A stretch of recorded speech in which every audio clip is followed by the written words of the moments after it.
Hello students, today we will discuss about chemical properties of ethers. So let's start. First reaction, अगर हम ether की ही बात करें तो ये हमारे पास में ईथर का एक नॉर्मल स्ट्रक्चर है। ठीक, अब जो है इसमें या तो रिएक्शन वो चलेंगी जब ये बॉन्ड टूटे, या फिर वो रिएक्शन चलेंगी जिसमें ये बॉन्ड टूटे। दोनों ही रिएक्शन सेम है, क्योंकि यहाँ पर या तो ये वाला बॉन्ड टूट के आर अलग हो जाएगी या फिर ये वाला बॉन्ड टूट के आर अलग हो जाएगी। तो इन रिएक्शनों को हम बोलते हैं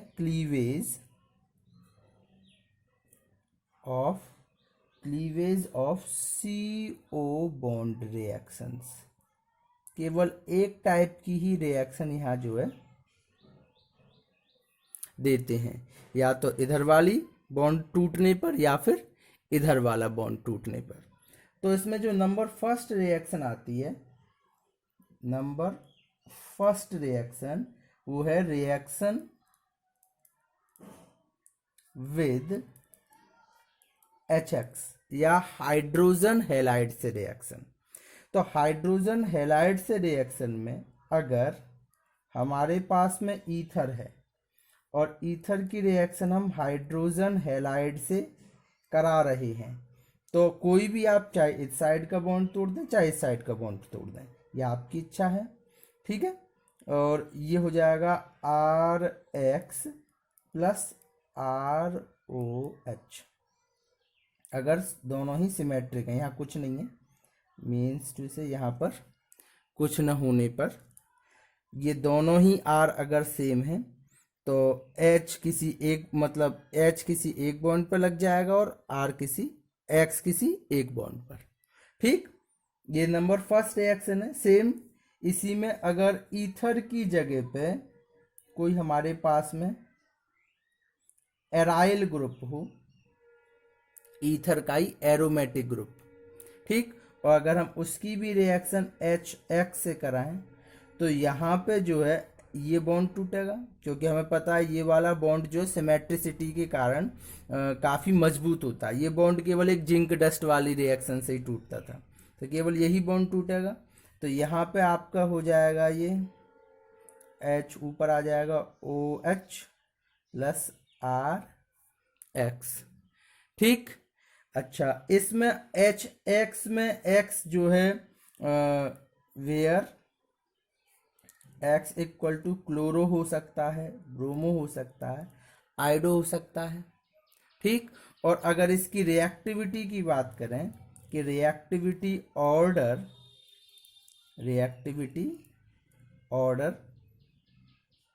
ORDER ऑर्डर, तो इसमें जो है रिएक्टिविटी में मेन चीज है कि सबसे ज़्यादा रिएक्टिव हाइड्रोजन आयोडाइड, उससे कम हाइड्रोजन ब्रोमाइड, और सबसे कम HCl आता है। क्लियर है? अब हमने यहाँ से जो है ये जो है यहाँ से हमने बोला कि दोनों ही R सेम है। अगर दोनों में R डिफरेंट हो, अगर दोनों में ही R डिफरेंट हो, if both R's not symmetric, ठीक, तो इसमें अगर हम HX या हाइड्रोजन हैलाइड से रिएक्शन कराते हैं, ठीक है, यहाँ पे हमारे पास में एक दोनों ही अलग डिफरेंट R हैं, तो जो हैलोजन है वो कम वाले नंबर जिस पे कम कार्बन हो उस पर हैलोजन जाके लगता है, और दूसरे पे एल्कोहलिक फंक्शनल ग्रुप। ठीक, उसके बाद में हमारे पास में जो है इसके मैकेनिज्म है, मैकेनिज्म देख लें।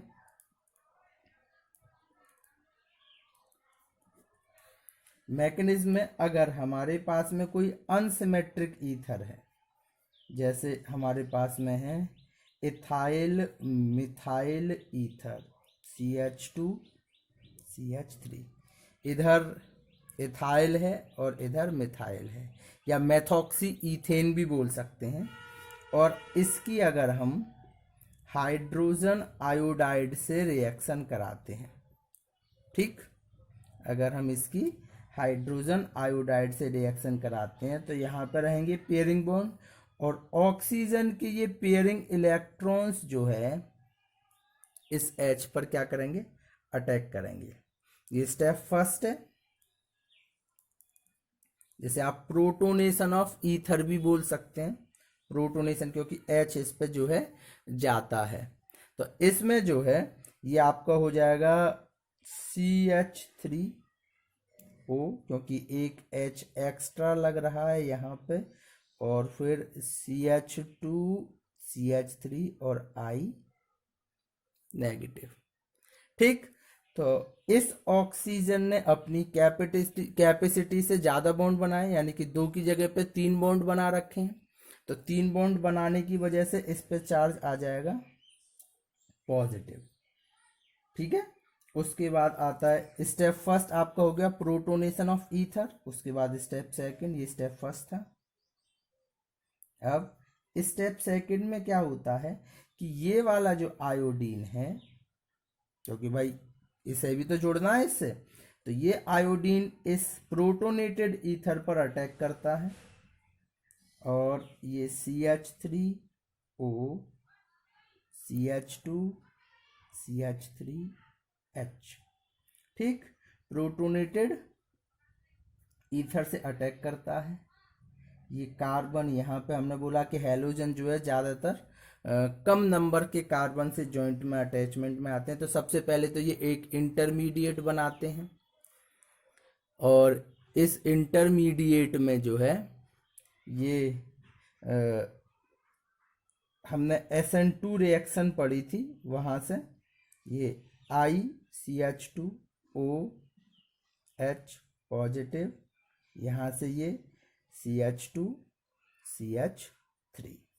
ठीक है, अब ये जो है इससे जुड़ता चलेगा, यहाँ CH3 रहेगा, ये I इससे जुड़ता चलेगा और ये जो है अलग हो जाएगा। तो लास्ट में हमारे पास में जो कंपाउंड आता है वो आता है CH3I plus CH3 CH2OH। Clear? Same अब इसमें जो है ये हमारे पास में मैकेनिज्म कंप्लीट, लेकिन इसमें एक कंडीशन आती है। कंडीशन क्या है कि अगर इसी रिएक्शन में जो हमारे पास में CH3OH बनकर आया है, इसी रिएक्शन में अगर if HI is in excess, यानी कि HI की जो मात्रा है, हाइड्रोजन आयोडाइड की जो मात्रा है, वो अगर ज़्यादा हो जाए, then end the reactions is carried out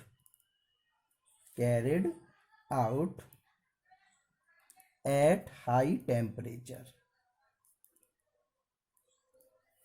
यानी कि HI की तो मात्रा ज़्यादा हो जाए और जो रिएक्शन है वो हाई टेम्परेचर पर हो। उस कंडीशन में ये हमारे पास में जो कम संख्या की तरफ, यानी कि जहाँ पर नंबर ऑफ कार्बन कम थे वहाँ आयोडीन जुड़ा था, इसका अपोजिट हो जाता है। ये हमारे पास में अभी यहाँ से बन के आया था ये CH3 CH2OH, यही वाला कंपाउंड जो अभी यहाँ दे रखा है।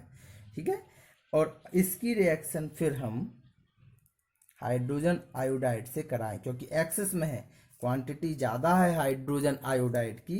तो उस कंडीशन में यहाँ पे पेयरिंग इलेक्ट्रॉन्स रहेंगे, ये पेयरिंग इलेक्ट्रॉन्स इस H के साथ में अटैक में जाएंगे। तो ये रिएक्शन फिर से भाई यहाँ पर प्रोटोनेटेड ऑफ एल्कोहल हो जाएगा, यानी कि H पॉजिटिव मिल रहा है एल्कोहल को, तो ये हो जाएगा CH3 CH2OH यहाँ पर, एक H यहाँ पर। तो ये आपका हो गया प्रोटोनेटेड एल्कोहल। क्लियर? और रह गया हमारे पास में I चार्ज नेगेटिव। अब उसके बाद में ये जो हमारे पास में I नेगेटिव चार्ज रह गया था, ये हमारे पास में जो I नेगेटिव चार्ज जो रह गया है, ये वाला I नेगेटिव चार्ज, ये हमारे पास में जो प्रोटोनेटेड एल्कोहल आया है CH3CH2OH और एक ऊपर भी H, इतनी सारी H लग गई इसमें। तो ये यहाँ पे जो है पॉजिटिव चार्ज का बॉन्ड अपने पास लेके ये वाटर मॉलिक्यूल H2O जो है क्या हो जाएगा, अलग हो जाएगा, H2O अलग हो जाएगा और हमारे पास मिलेगा CH3CH2I, यानी कि इथाइल आयोडाइड। कंडीशन मैकेनिज्म आप समझ लें दोबारा से कि अगर हमारे पास में कोई अनसिमेट्रिक ईथर है जिसकी हम हाइड्रोजन हैलाइड से रिएक्शन करा रहे हैं, तो आयोडीन उस साइड जुड़ता है जिस पर नंबर ऑफ कार्बन कम हो। क्लियर। उसके बाद में अगर HI की वैल्यू ज़्यादा हो, कंसंट्रेशन ज़्यादा हो, टेम्परेचर भी हाई हो, तो उस समय I जो है जिस तरफ ज़्यादा नंबर ऑफ कार्बन है उस तरफ जो है I जुड़ता है। ये आपका है। इसमें एक और आता है कि अगर हमारे पास में ईथर जो है 3 डिग्री वाला हो, एक कंडीशन और है।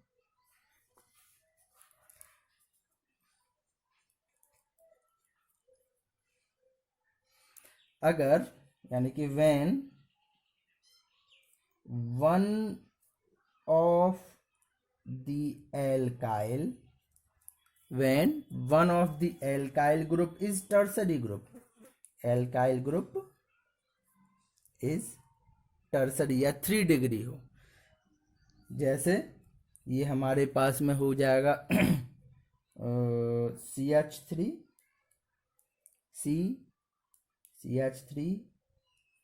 CH3O CH3 और इसकी फिर हाइड्रोजन आयोडाइड से हम रिएक्शन करा रहे हैं। अब इस साइड तो मेरे पास में है 3 डिग्री और इस साइड में है मेरे पास में 1 डिग्री। अब इसमें हमारे पास में I किधर जुड़ता है, तो हाइलाइड जो है हमेशा जो है 3 डिग्री वाले इस साइड वाले, ये जो कार्बन दे रखा है इस साइड वाले पर हैलाइड जुड़ेगा। ये हो जाएगा CH3 और I, और ये हो जाएगा CH3OH। क्लियर है। क्योंकि यहाँ पर जो प्लस I इफेक्ट आ जाता है, प्लस I इफेक्ट की वजह पर यहाँ पर जो है पॉजिटिव चार्ज गेनिंग में ज़्यादा आता है, यहाँ पर ये पॉजिटिव चार्ज ज़्यादा हो जाएगा प्लस I इफेक्ट की वजह से, और आयोडीन हमारे पास में नेगेटिव होता है तो वो वहाँ पे जाके जुड़ जाता है। ठीक। उसके बाद में हमारे पास में इससे कई रिलेटेड क्वेश्चंस भी हैं, NCERT इंटेक्स क्वेश्चन है, उन्हें आप करके देखें। उसके बाद ये हमारा first chemical reaction complete. Second पे आते हैं। सेकंड आता है इलेक्ट्रोफिलिक सब्स्टिट्यूशन रिएक्शन।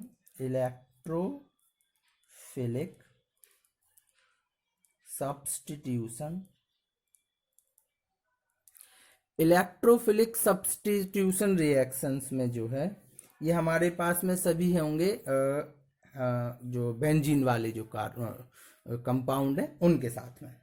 अब इसमें जो आते हैं वो पहला आता है हेलोजिनेशन। हेलोजिनेशन यानी कि हेलोजन का जुड़ना। तो हमारे पास में है एक एरोमेटिक ईथर कंपाउंड, जिसे एक O के एक तरफ मिथाइल है और एक तरफ बेंजीन है, इसे हम बोलते हैं एनीसोल। हेलोजिनेशन में ब्रोमीन से रिएक्शन Br2, ठीक है, इन एथेनोइक एसिड यानी कि एसिटिक एसिड की प्रेजेंस में CH3COOH। तो हम अभी तक करते आए हैं, एक बार आप इसे ऑर्थो पे जोड़ दें, एक बार इसे पैरा पे जोड़ दें। ये हमारे पास में हो गया OCH3Br, ये आपका मेजर कंपाउंड, और ये आपका हो गया OCH3Br, ये आपका माइनर कंपाउंड। ये माइनर है, ये आपका मेजर कंपाउंड है। इसे बोलोगे आप पैरा ब्रोमो एनिसोल, इसे बोलोगे ऑर्थो ब्रोमो एनिसोल। ठीक, एनिसोल। हेलोजिनेशन। उसके बाद हमारे पास में एक और आता है नाइट्रेशन सेम वही है। नाइट्रेशन हमारे पास में ये है एनिसोल OCH3, और इसकी रिएक्शन हम फिर कराएंगे नाइट्रिक एसिड से। ये ध्यान रखें, नाइट्रिक एसिड से रिएक्शन H2SO4 की प्रेजेंस में होती है, और वही जो ऊपर रिएक्शन थी सेम वही रिएक्शन होगी यहाँ भी। यहाँ OCH3, एक NO2 यहाँ यानी कि ऑर्थो पे, और एक NO2 नीचे यानी कि पैरा पे। ठीक है, इसे बोलेंगे हम ऑर्थो नाइट्रो एनिसोल, इसे बोलेंगे para nitro anisole. Ortho nitro anisole और para nitro anisole. And last and final reaction इस चैप्टर की वो आपकी फिडेलक्राफ्ट एल्काइलेशन और एसाइलेशन नंबर 3 पे आती है। नंबर 3 पे फिडेलक्राफ्ट FRIEDEL फिडेल क्राफ्ट। सबसे पहले एल्काइलेशन, ये आप जो है पिछले चैप्टर में भी पढ़ के आए हैं। फिडेलक्राफ्ट एल्काइलेशन और एसाइलेशन वही है, लेकिन यहाँ पे वहाँ हेलो एल्केन हेलो एरिन्स के साथ थी, यहाँ पे ये ईथर के साथ में है OCH3। ठीक, इसकी हम CH3Cl क्लोरोमीथेन से रिएक्शन एनहाइड्रस AlCl3 की प्रेजेंस में, एनहाइड्रस AlCl3 की प्रेजेंस में, तो वही जो अभी तक ऊपर हम करते आ रहे हैं OCH3 एक बार यहाँ पे ऑर्थो पोजीशन पे और एक बार पैरा पोजीशन पे, OCH3 और एक यहाँ। ठीक, इसे आप बोलोगे 2-मेथॉक्सीटोलुइन, 2-मेथॉक्सीटोलुइन, और इसे आप बोलोगे 4-मेथॉक्सीटोलुइन, 4-मेथॉक्सीटोलुइन। ठीक है, और एक आपकी लास्ट फिडेलक्राफ्ट एल्काइलेशन के बाद Friedel Crafts acylation number 4 Friedel Crafts acylation. Acyl chloride से, एसाइल क्लोराइड से रिएक्शन होती है यहाँ पे, तो वही आपके पास में, ये आपके पास में दे रखा है एनिसोल OCH3, इसकी रिएक्शन एसाइल क्लोराइड से CH3C double bond OCl acyl chloride से रिएक्शन एनहाइड्रस AlCl3 की प्रेजेंस में, एनहाइड्रस AlCl3 की प्रेजेंस में। तो ये OCH3 के साथ में एक बार यहाँ लगा दो CH3COCH3 ऑर्थो पे, और एक बार COCH3 के साथ में पैरा पे लगा दो COCH3। ठीक, तो ये आपका हो गया माइनर, ये हो गया आपका मेजर। इसका नाम हो जाएगा 2-मेथॉक्सी एसीटोफिनोन, 2-मेथॉक्सी एसीटोफिनोन, और उसका हो जाएगा 4-मेथॉक्सी एसीटोफिनोन। क्लियर, ये आपका जो है चैप्टर कंप्लीट है। कल इसके कन्वर्जन कराएंगे।